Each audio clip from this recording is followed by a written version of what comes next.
Okay, hi everyone. Hopefully you can hear me all right. Today we're going to talk about physics photography and using GIMP to accomplish your goals in physics photography. So first off, I'm just going to talk a little bit about the ideas here. How do I probably trim all this?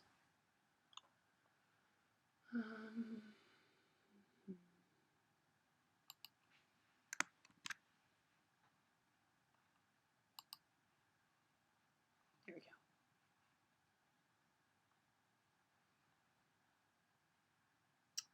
Hi everyone.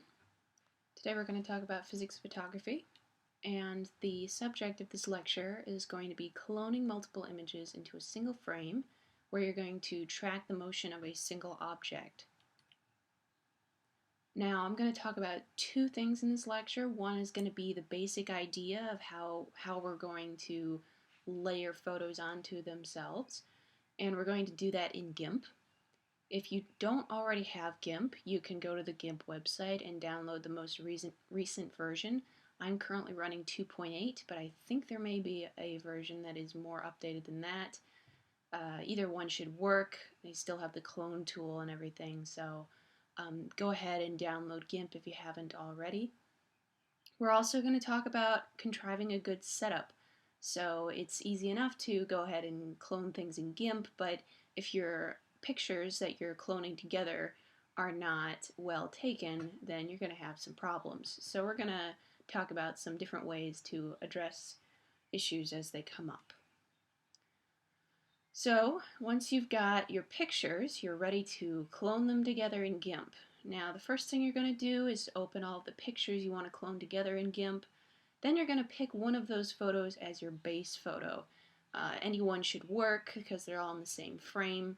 So just pick one, and then for every other photo that you want to clone onto your base photo, say you've got, in my example, I have myself holding a clay ball attached to a piece of string, and I've taken, maybe 5 or 6 pictures of myself in the same general area. And I'll pick one where the ball is maybe in the upper right-hand corner, and then there's maybe one where the ball is in the upper left-hand corner and, to the side or pointing down. And so for each of those other photos that you want to clone, you're going to have to make a new layer on your base photo. And I'll explain how we're going to do that in GIMP, but it'll make sense to you why we use those layers in just a moment. And so once you've got your layers going, then we can start using the clone tool. Now, from one of your non-base photos, meaning one that you haven't made a bunch of layers on and chosen it as your base, you're going to command-click a spot on that reference photo. And I think that's mostly for Macs. I think it might be Option for Windows users. And when you hold down the Option or the Command button, you're going to see that your mouse changes symbol to something else. It's like a sort of a cross sign or something. And once you click down on the reference photo someplace, it's going to set that as the reference point for your painting later. Now, you want to go back to your base photo, so you click into the window with your base photo. You're going to choose the appropriate layer that corresponds to the reference photo that you want, and you're going to paint like you normally would in that application window, just like you would in MS Paint or anything. Only now you're going to be painting with the reference photo information rather than just, a paint color, which I will demonstrate this in just a moment. Now, some important points you want to keep in mind here: when you're setting your reference point on a picture in a reference photo and then going back to your base photo, you want to make sure that things line up. So in my example, I use my thumb as a reference point, so I set the reference point in one picture to my thumb, and then I start painting over my thumb in the base photo, just so there's proper alignment. And if there isn't proper alignment, you can still go back and fix that, which is why we use layers. In addition, you can have some added realism in your cloning if you clone the shadow of the object in addition to every other part of the picture. But here, now I'm going to go ahead and open up GIMP to show you what I'm talking about here. So I have 2 photos. One is with the object in the bottom right hand corner, and the other one, it's in the bottom left hand corner. And so I'm going to choose one of these as my base photo. Let's say I use this one. Actually, let's see. Yeah. So I'll use this one as my base photo. I'm going to go over here to create a new layer. That's going to open up this dialog box, and here you can type in a layer name. So the other picture that we're working with is one with the lower left hand corner, so I'm going to write lower left hand corner just so I know which layer it is. The width and height you don't have to worry about because they just correspond to the whole picture. There's nothing you need to do there. Layer fill types, if it was white, it would just be a big white layer. If it's the background color, that corresponds to white as well. Foreground color, so you don't want any of those. Transparency is what you want.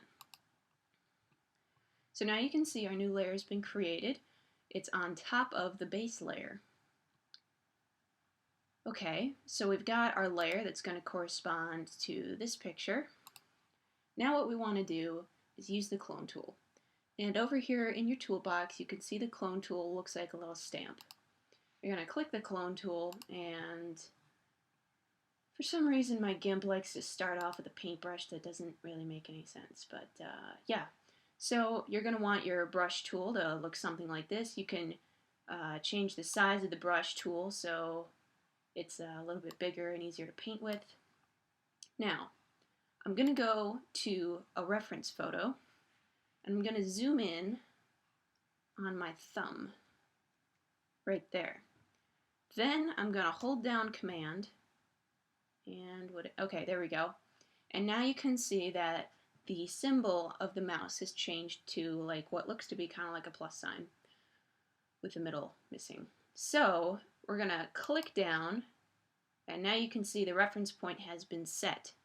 Now, when I go back over to my base photo, I'm clicked in on the layer, and now I zoom in, and you can see the issue here is my hand has moved a little bit, but we'll talk about that in a moment. So I'm going to start painting where my thumb is at. I might actually make my brush size a little bit bigger. It's easier to work with. Let's see here, zoom back in a little bit. I'm going to start with the thumb, paint over here, and you can see I am painting with the reference photo, and you can see in the bottom left hand corner here in the window underneath this window, you can see the mouse moving around. That's where the reference point is on the picture where I'm painting. Okay, so we're gonna just keep painting until we find the white ball, which is over here. So I've painted over the white ball from the other picture. Nifty, eh? Okay. So there it is. Now you're wondering, oh my god, Margaret, these pictures are so off.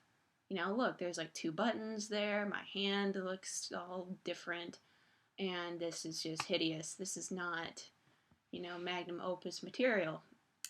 But thankfully, we've made this on a layer. So if you think about it, we can, you know, make this layer invisible for a second. I painted over a layer so it can be removed.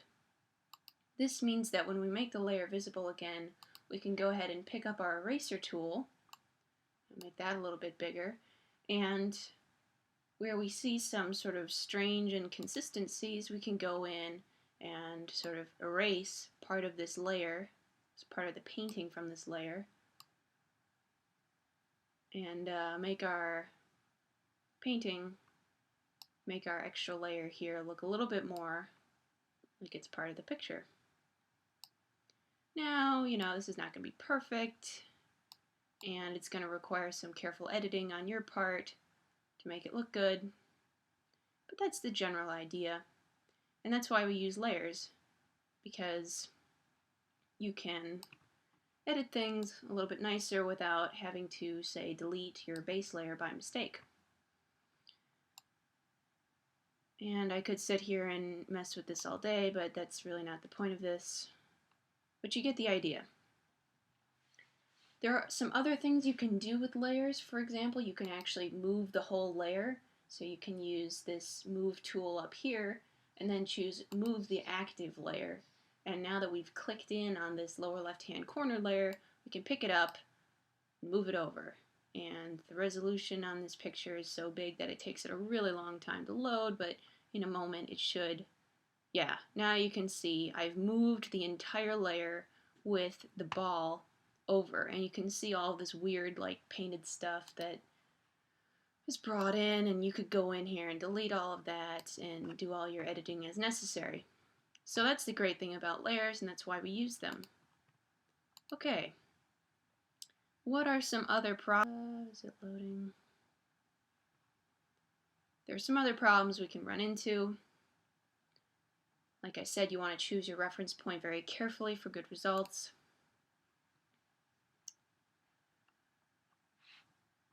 So you're going to want to make some fixes, like I said. I've explained most of that. Now, here are some do's and don'ts of contrived photos. First thing you're going to want to do is pick a photo, pick a background where, it's fairly muted and not very distracting looking. And in my example, there was just a brown wall behind me. So that's something that you're going to want to think about, because it's going to make your cloning a lot easier when you go ahead and GIMP it up. You don't want to pick a busy background. It's going to make your life very difficult when you go to clone pictures together. Additionally, you don't want to pick a background that's going to be super distracting from the focus of your photograph, which is to capture the motion of an object. So if there's all sorts of other things going on in the picture, it's going to be very difficult to tell what the focus of the image is.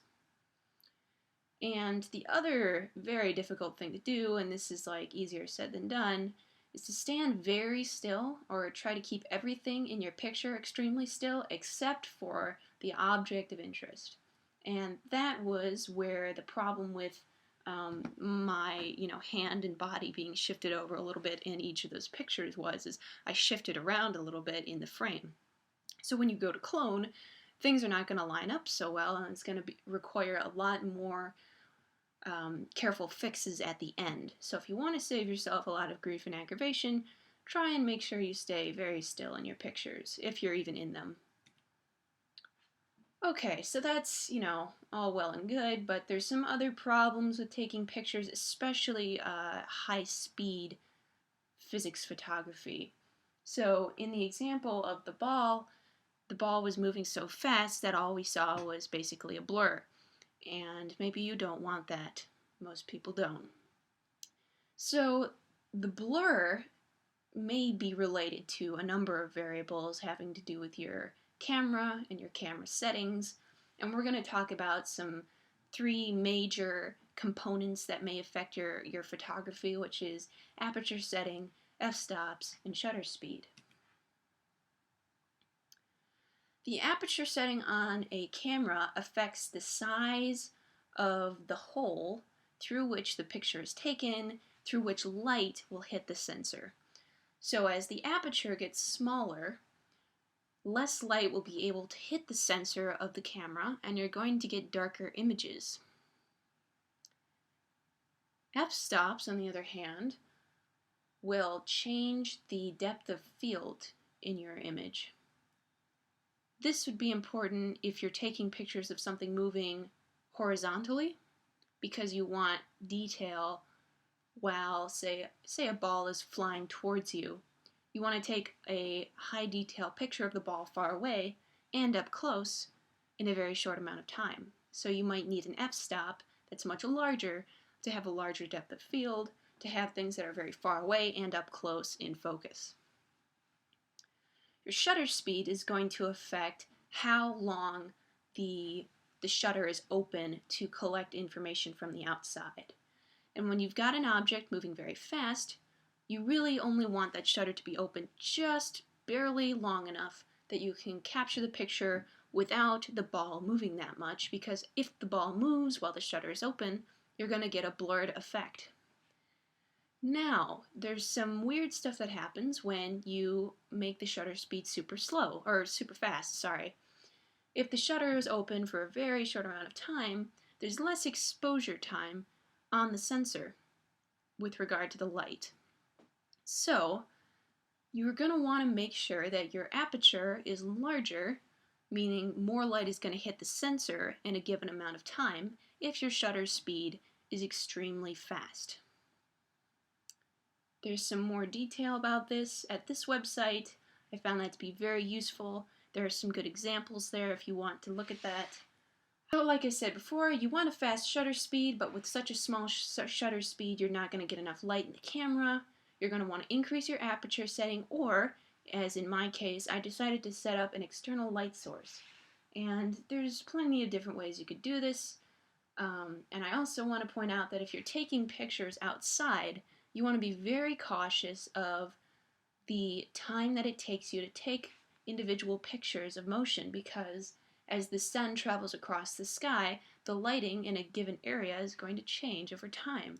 And so, if your pictures are spread out over a long period of time, the lighting of the whole area is going to change, and that's going to make it very difficult for cloning as well, because you're going to get all these weird looking shadows that don't line up. That's going to be a serious problem. So if you're taking pictures outside, know that. Okay, I think that's it for this lecture. I hope this was helpful, and if you have any questions, I'll be more than happy to answer them in our discussion section.